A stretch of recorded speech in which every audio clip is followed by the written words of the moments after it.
What is up, the homies? My name is Santiago, and I'm your anchorman today, reporting live on KSNBC XY. Today I'll be joined by my man and your co-host, Trenton Lynch. Today we'll be discussing certain national affairs in the world. First we'll be joined by our junior analyst, Angela Lane, live in Ethiopia, who'll be discussing agriculture and prejudice within the country. Hello, I'm Angelina Lane, and I'm going to be covering agriculture in Ethiopia. So the ADLI is Ethiopia's agricultural development-led industrialization, and they need to step up and do more because many of the rural households are suffering. 40% of all rural households in Ethiopia are facing food crisis because they don't meet the basic food consumption requirements, and nearly 63% aren't capable of covering food and necessary family expenditures. Ways that the ADLI can contribute to this issue are mechanized farming and innovative agriculture. The tools the farmers are using are ancient and insufficient for production quality. Reason for Ethiopia's underdeveloped agriculture could be because that they weren't invaded in the late 1800s when European imperialism was going on. I find it interesting that avoiding European imperialism could potentially have a negative effect later on in Ethiopia's history. And the next topic I'm going to be covering is a bit more controversial. It has to do with the Ethiopian government covering up genocide. Nearly 15 years ago in 2003, a political group called the Ethiopian People's Revolutionary Democratic Front deployed troops onto Anahuac land to wipe out the natives for good. The Anahuac people are a peaceful people, and they had no military, so they were left with no choice but to flee, and they left the women and children behind. When they left the women and children behind, they were left defenseless, and there was a mass raping of women. The rapists allegedly said, "Now you won't have an Anahuac child." This is important because it demonstrates the intention of cleansing the bloodline and ending the people entirely. The Ethiopian government used previous tensions between the tribe and other ethnic groups in an attempt to manipulate the public into thinking that the killings were a result of tribal warfare. The mass genocide of the Anahuac tribe can be compared to the Rwandan genocide, in which there was a mass slaughter of Tutsi people by members of a government that was primarily composed of Hutu. Personally, I think what happened to the Anahuac people was terrible, especially because they were peaceful and practically defenseless. And I also find it unthinkable that these things can happen and be overlooked by the rest of the world, especially because Ethiopia has been involved in the United Nations peace operations and are wholeheartedly and constructively contributing to world peace and stability in line with the principles and missions of the UN. It goes to show that there's a lot that goes on behind closed doors, and sometimes in order to find the truth, you need to search for it yourself. Back to Trenton Sansi. Thank you, Angelina, for that delightful information. Next, we're going to be joined by another reporter, Alyssa Fredericks, down in the homie land, Cuba, where she's going to be reporting on political and cultural division, as well as cultural and economic exchange. Hello, I'm Alyssa Fredericks, and today I'm reporting on the political geographical divisions of Cuba and their cultural and economic exchange. So the divisions of Cuba is almost exactly the same as when the Spanish metropolis established it in 1878, but in 1976, Cuba decided that how it was split is not suited for the political changes made by the revolution. So Cuba divided into 14 provinces. We can relate this back to the Potsdam Conference that split Germany. It split because it didn't suit the politics at the time, like Cuba after its revolution.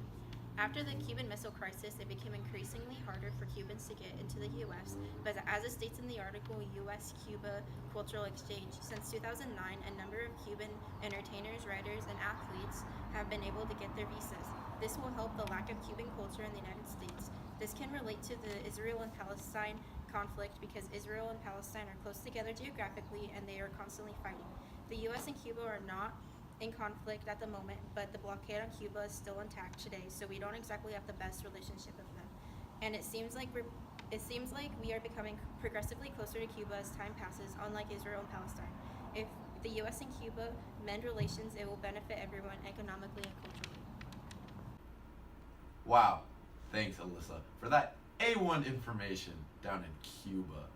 Now let's travel to Brazil, where we'll find our other co-analyst, Daisy Sutherland, who will be reporting on civil unrest and social justice. Hi, my name is Daisy Sutherland. I'm out here in Brazil. In Brazil, there are a lot of crimes such as mobbing, robbing, gang violence, and kidnapping. This is a major social issue in Brazil. There is also lack of education and poverty. These topics are related to social justice. The richest people have more of a country's income than poor people do. People who live in communities in Brazil don't really trust the police. Poor people receive more of a lower education because they are poor. Gandhi gave India social justice. Gandhi was a social and political leader in the 20th century in India. He promoted Indian independence from the British Empire. Gandhi led the Indian liberation from the British Empire. He protested against the Indian government for peace and fairness to all who live in India. He also fought his whole life for these things.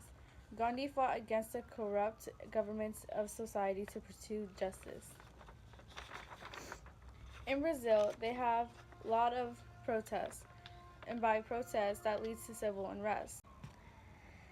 More than 100,000 people protested for heavy-handed police tactics, poor public service, which is healthcare, high costs for sporting events like the World Cup, and a wider unease about inequality. The protests started off nicely but ended violently, with clashes with police and attacks on buses and cars. Brazil is at a crisis with a constant rise in prices, so people are finally reacting by protesting. Something that can relate to this that we've learned this term is that Israel was divided into four. It caused Jewish and Arab neighborhoods to get mixed up. Carving up the city could make Jerusalem look like a poorly gerrymandered political district.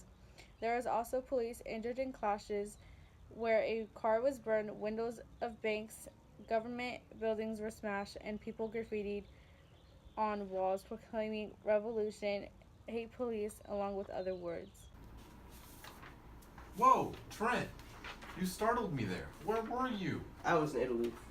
Wow, Italy, what an interesting country. You know, fairly recently, I've been thinking to myself, how has Italy developed in its technology sectors in the past couple of decades? Well, technology has changed drastically recently. So let's take a look at what they've done. Changed their name from being known for food, fast cars, and fashion to manufacturing, machinery, robotics, and related areas. Some of these steps include changing their manufacturing from traditional to flexible manufacturing in order to be able to adopt new technologies fast. To achieve this, 40% of Italian manufacturing companies now use 3D printers for fast prototyping, and 25% use robotics in the manufacturing process. Another step is Italy becoming one of the world leaders in industrial machinery, which is ironic considering that Italy is one of the latest countries to industrialize during the Industrial Revolution. Some of the reasonings or traits behind Italy becoming one of the world leaders in manufacturing are that more than 4,600 companies in Italy are manufacturing today, employing nearly 180,000 people. 70% of Italian-made machinery is exported to other markets worldwide, and machinery accounts for fully 25% of all Italian exports to the U.S. each year. This information shows the technological development that Italy has made in the recent years and shows the steps that Italy has taken in technology like machinery, robotics, and manufacturing. One might recognize this transformation as 21st century Industrial Revolution. Simply put, the Industrial Revolution was a time period when changes in manufacturing and transportation were made, and that's exactly what Italy is doing in the 21st century. Wow, very, very interesting. Now, I also got to thinking, since this new industrialization is happening, is there any new economic inequality happening in the country? Yes, there is. Wow. Now, while Italy as a country may look like they are doing great with their recent progress in technology, their people would say otherwise. Poverty and exclusion is a serious situation right now in Italy. So much that in 2016, 30% of people, which equates to more than 18 million people in Italy, are risked poverty or social exclusion. This threat is said to be highest in southern Italy, where certain parts reach a max of 47%. The scary truth is that the percentages and numbers are shown to be increasing annually. And although household income did see a rise in 2015 at around 2,500 euros per month, that growth was mostly concentrated in the richest 5%, and that 5% income was estimated to be 6.3 times higher than the lowest fifth. That difference has most likely increased since, and in the last 2 years, Italy has returned to growth. But this crisis left its mark, leaving Italy with an increase in the past 10 years of poverty, which hit children and young people the hardest. People in Italy feel that the uneven recovery of the crisis is creating in Italy a resentment. More than 87% of working class Italians say that it is difficult to climb the social scale. Italy recently passed a law designed to tackle the worst of Italy's poverty, but we have yet to see the effects of it. Wow. You know, that's really interesting, Trent. Thank you. Italy was great. Did you go anywhere recently? Actually, yes. I've been to China, where I was really studying their military developments in the past couple of decades. Now, China has been a fairly large and strong presence involving international affairs as well as developments within its own country. Recently, China has been making efforts to modernize its military forces. China has had a lot of remarkable progress, which ranges from ultra-long-range conventional ballistic missiles to really advanced aircraft carriers and fifth-generation fighter jets. China has also pursued a very ambitious arms export strategy, where China is willing to sell military and advanced technologies that other countries simply do not have or are unwilling to sell to anyone but their closest allies. China's export of sophisticated armed drones, where the leading pioneers in the field, the U.S., is a very good example of this. The U.S. refuses to sell to anyone but their closest NATO allies, while China shows no such constraints and has sold armed U.S. UAVs to a copious amount of countries. Nevertheless, China has had a surprising development in its military and military technologies unseen to even experts at the highest governments. I've also heard about urban development in China. What do you know about that?